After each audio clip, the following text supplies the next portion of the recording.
크리스천과 문화. 그런즉 너희가 알지 못하고 이해하는 그것을 내가 너희에게 알게 하리라. 사도행전 17장 23하절. 미국에는 가톨릭 교회가 운영하는 무비라인이라는 상담 전화가 있다. 말 그대로 영화 상담 전화로 특정 영화에 대한 관람 여부를 상담해준다. 그런데 10중 8구는 영화를 보지 말라고 한단다. 그 영화에는 정사 장면이 너무 노골적이다. 그 영화에는 폭력이 너무 난무하다.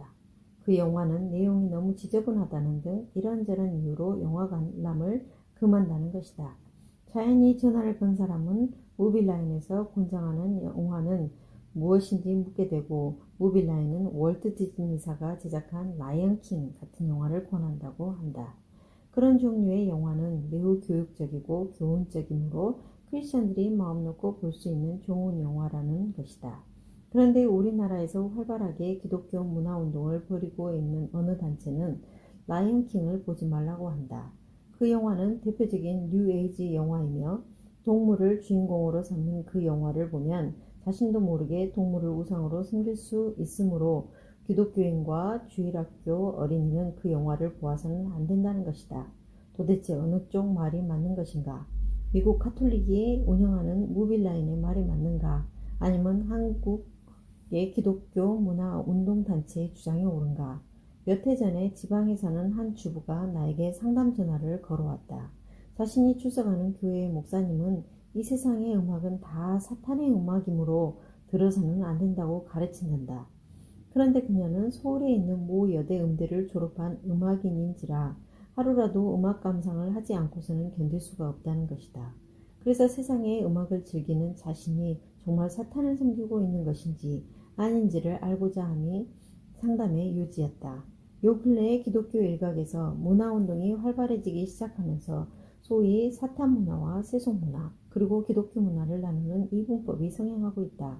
그런데 그 기준이라고 하는 것이 참으로 모호하다. 앞서 언급한 라이언킹이 좋은 예다.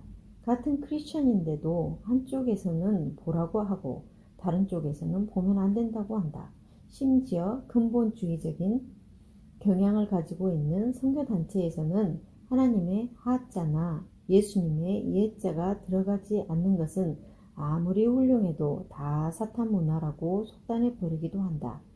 그렇다면 질이 형편없고 수준이 저급한 문화라도 하나님의 호칭만 들어가고 예수님에 대한 언급만 있으면 과연 그것이 바람직한 기독교 문화가 될 수 있다는 말인가? 역사적으로 교회가 사회와 문화, 소위 크리스천이 말하는 세상에 대해 어떤 입장을 취해왔는지를 살펴보면 이에 대한 해답을 얻을 수 있다. 12월 25일이 성탄절이라는 것은 믿지 않는 사람들도 다 안다. 바로 예수 그리스도께서 탄생하신 날이다. 믿지 않는 사람들도 그날은 기뻐한다. 그런데 같은 기독교의 한 종파인 그리스 종교회는 지금까지도 1월 6일을 성탄절로 삼고 있다. 그들에게는 12월 25일이 성탄절이 아니다. 그뿐 아니라 기독교 역사상 교회는 12월, 1월, 3월, 4월, 그리고 5월에도 성탄절을 지킨 적이 있었다. 그 이유는 성경에 예수님의 탄생 날짜가 기록되어 있지 않기 때문이다.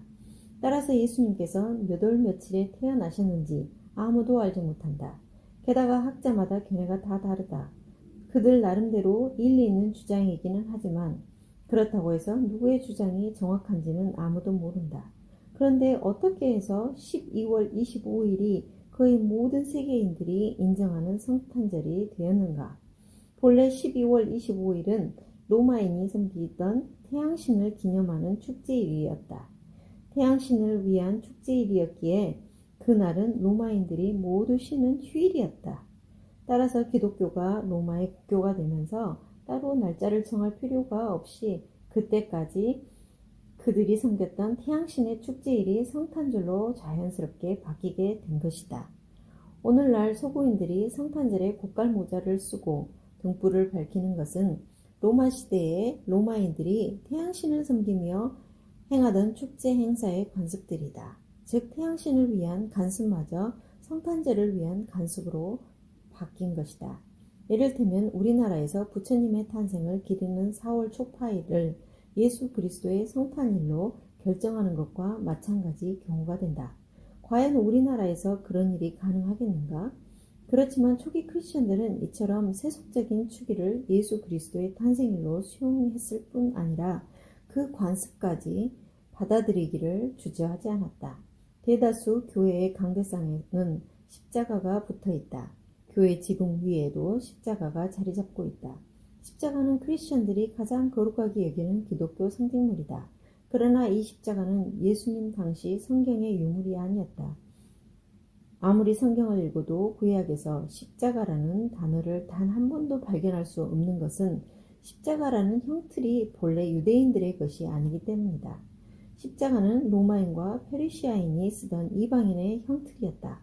그러나 교회는 예수님께서 이방인의 형틀 위에서 돌아가셨다고 해서 그 형틀을 의미 없다고 배척하지 않았다. 오히려 이방인의 형틀을 구원의 상징으로 적극 수용하였다. 만약 2000년 전 주님께서 프랑스제 기요틴 위에서 돌아가셨다면 지금 우리는 예배당 앞에 기요틴을 걸어놓고 예배를 드릴 것이다.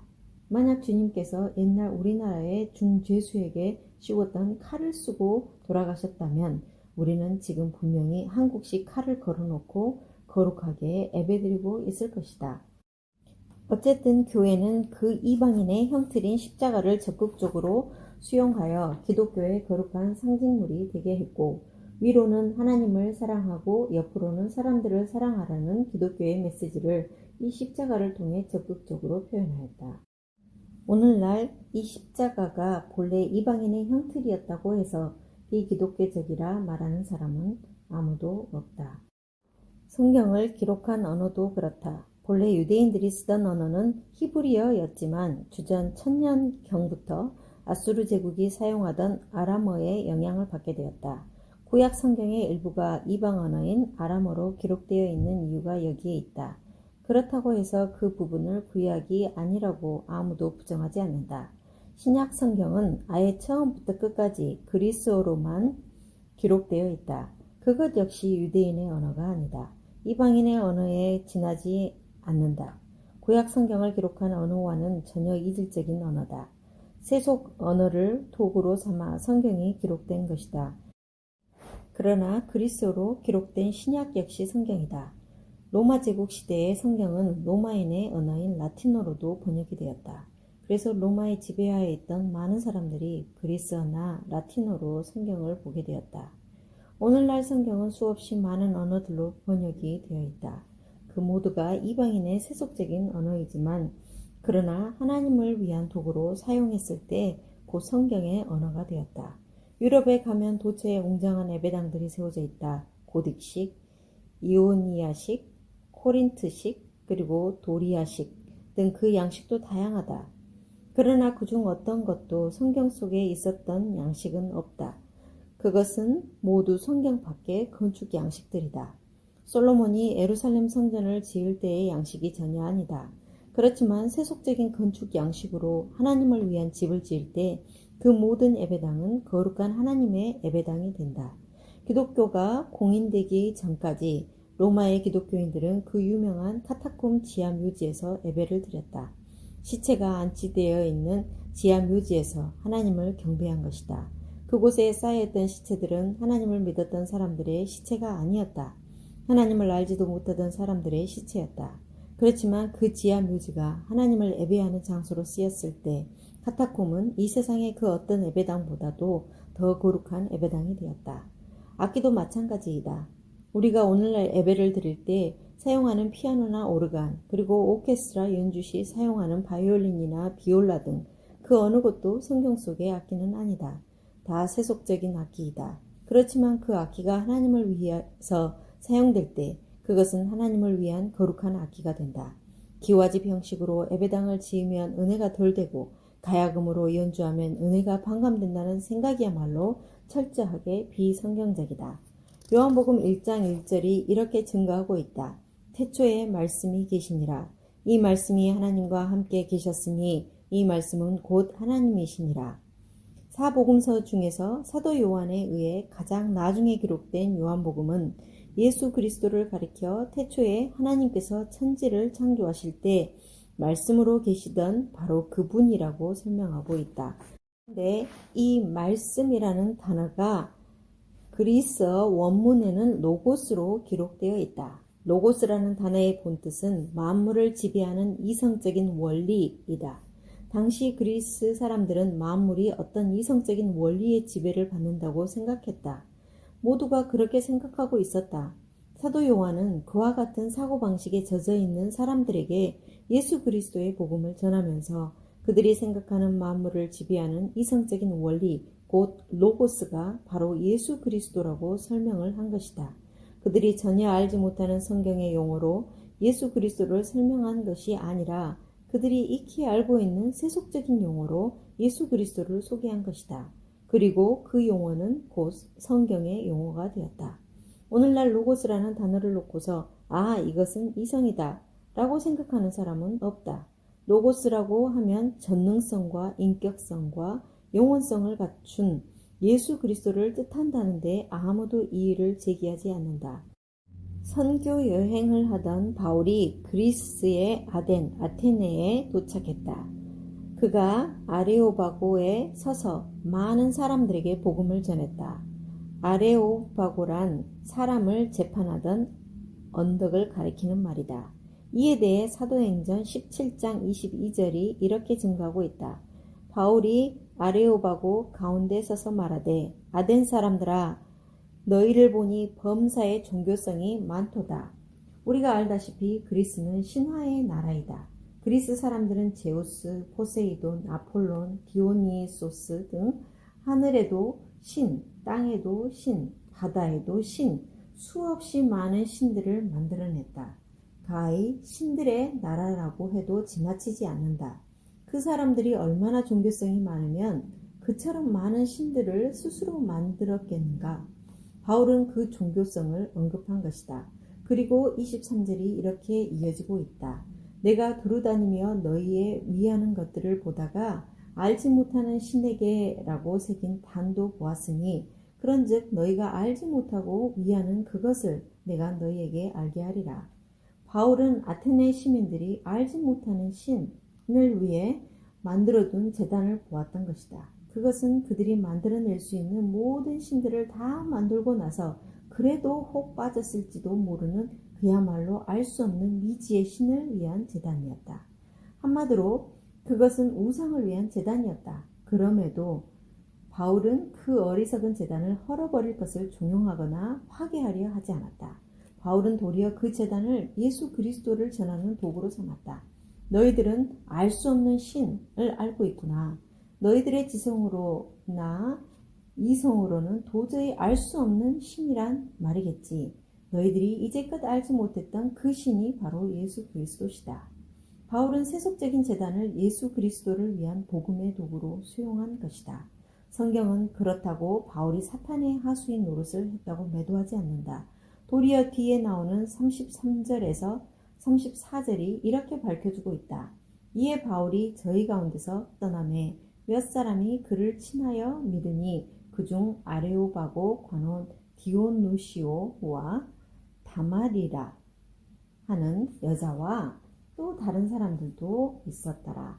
세속적인 제단을 사도 바울이 예수 그리스도를 위한 선교의 도구로 수용했을 때 예수 그리스도를 알지 못하던 사람들이 주님을 믿게 되었음을 성경은 분명히 증거하고 있다. 지금까지 살펴본 것처럼 무엇이든지 중심으로 하나님을 위하여 사용하기만 하면 그 모든 것은 하나님을 위한 아름다운 도구가 된다는 것이다. 처음부터 기독교적인 것과 세속적인 것이 구별되어 있는 것이 아니다. 무엇이든지 그 중심으로 하나님을 위해서 쓰면 그것은 하나님의 것이 된다. 왜 그런가? 하나님이 세상을 이처럼 사랑하사 독생자를 주셨으니 하나님께서 이 세상의 모든 것을 사랑하시기 때문이다. 그러므로 겉모습이나 형식이 중요한 것이 아니라 그것을 사용하는 자의 중심이 중요하다. 누구를 위해서 쓰이는가가 중요하다는 말이다. 아무리 하나님의 이름을 부른다 할지라도 인간의 영광을 위한 것이라면 그것은 절대로 신앙적이거나 기독교적인 문화가 될 수 없다. 그러나 하나님을 언급하지 않았다 해도 그 중심이 하나님을 위한 것이라면 그것이야말로 가장 위대한 기독교적 유산이 아닐 수 없다. 셰익스피어의 소설 속에 하나님에 대한 언급이 한 번도 나오지 않는다고 해서 그것을 비기독교적인 문학이라고 말할 사람이 있겠는가? 앙드레 지드의 소설 속에 예수님의 이름이 나오지 않는데 왜 그의 소설만 보면 영혼이 정화되고 마음이 순화되는가? 지드는 언제나 하나님을 위하여 소설을 썼기 때문이다. 해밍웨이의 노인과 바다라는 작품 속에 하나님에 대한 호칭이 한 번도 나오지 않는다고 해서 그 속에 인간을 향한, 인생을 향한 하나님의 메시지가 들어있지 않다고 누가 단언할 수 있겠는가? 그렇다면 우리는 형식을 떠나 정말 중심으로 모든 것을 하나님을 위해 사용할 수 있도록 진짜 실력을 갖춘 사람들이 되어야 한다. 예수 믿는 사람들의 이야기를 소재로 삼았다는 것만으로 참다운 기독교 영화가 될 수는 없다. 정말 믿음의 영화를 만들려고 한다면 스필버그 같은 진짜 감독이 되어야 한다. 어떤 사람들은 스필버그가 만든 영화는 모두 뉴에이지 영화라며 보아서는 안 된다고 말한다. 그러나 스필버그는 유대인 어머니 밑에서 철저하게 성경 교육을 받았던 사람이다. 그의 영화에는 언제나 성경의 뚜렷한 메시지가 있다. E.T.에서는 사랑이다. 죽은 E.T.를 소년이 손으로 만지며 사랑한다고 고백할 때 E.T.가 살아난다. 사랑보다 더 큰 생명, 더 위대한 힘은 없다는 메시지이다. 레이더스나 주라기 공원 같은 영화를 통해서는 인간은 어떤 경우에도 하나님의 영역을 침범해서는 안 된다는 단호한 메시지를 우리에게 보여준다. 그 유명한 신들러 리스트에서 주인공 신들러는 단 한 번도 하나님을 부리지 않는다. 그러나 가장 결정적인 순간에 신들러가 예배당에서 십자가를 만지는 장면을 연출함으로써 신들러의 그 행위가 인본적인 동기에 의한 것이 아니라 하나님을 향한 믿음 때문이라는 것을 분명하게 보여주고 있다. 진짜 감독이 되어 이와 같은 한 편의 영화를 만들 수 있다면 그것은 참으로 아름다운 기독교 문화가 될 수 있다. 정말 청년들이 이 세상의 모든 것을 하나님의 것으로 바꾸기 위해서는 이 세상의 모든 것을 하나님이 기뻐 사용하시는 하나님의 도구로 만들기 위해서는 자신의 전공이 무엇이든지 간에 진짜 실력을 갖추기 위해 노력해야 한다. 하나님은 두 라인의 사람을 쓰신다. 한 라인은 진짜 행동파 사람이다. 베드로, 엘리야, 엘리사가 대표적인 사람들이다. 물불을 가리지 않고 행동하는 사람들이다. 행동하는 척 하는 것이 아니라 죽음을 무릅쓰고 행동하는 사람들이다. 또 다른 라인은 진짜 실력파들이다. 모세 오경을 기록한 모세는 당시 세계 최대의 제국인 애굽 왕국에서 왕립 교육을 받았던 사람이다. 다니엘서를 기록한 다니엘 역시 이스라엘에서 가장 총명한 청년으로 뽑혀서 바벨론 왕국에서 바벨론 왕립 교육을 받았다. 예언서를 기록한 에레미야나 에스겔과 같은 제사장들 역시 모두 당대 최고의 엘리트들이었다. 신약을 3분의 1이나 기록한 사도 바울은 가말리엘 문화생으로 당대 최고의 석학이었다. 누가복음과 사도의 행전을 쓴 누가는 의학을 전공한 의사였다. 하나님께서는 진짜 실력파에게 하나님의 말씀인 성경을 기록하게 하신 것이다. 사랑하는 청년들이여, 하나님께서는 반드시 두 라인의 사람을 쓰신다. 따라서 그대들은 선택해야 한다. 진짜 행동파가 되든지 아니면 진짜 실력파가 되든지 선택해야 한다. 그리고 젊은 시절에 자신이 택한 바를 위해 최선을 다해 자신을 가꾸어야 한다. 그리고 나서 이 세상의 어떤 것이든 자신의 중심으로 그것을 하나님을 위한 도구로 쓰고 가꿀 때 세상은 정말 밝고 멋지고 아름다운 하나님의 세상으로 화할 것이다. 이와 같은 삶의 결과로 수반되는 것이 기독교 문화이다. 기독교 문화 그 자체가 우리의 목적인 것은 결코 아니다. 우리의 목적은 언제나 삼위일체 되신 하나님 그분뿐이다.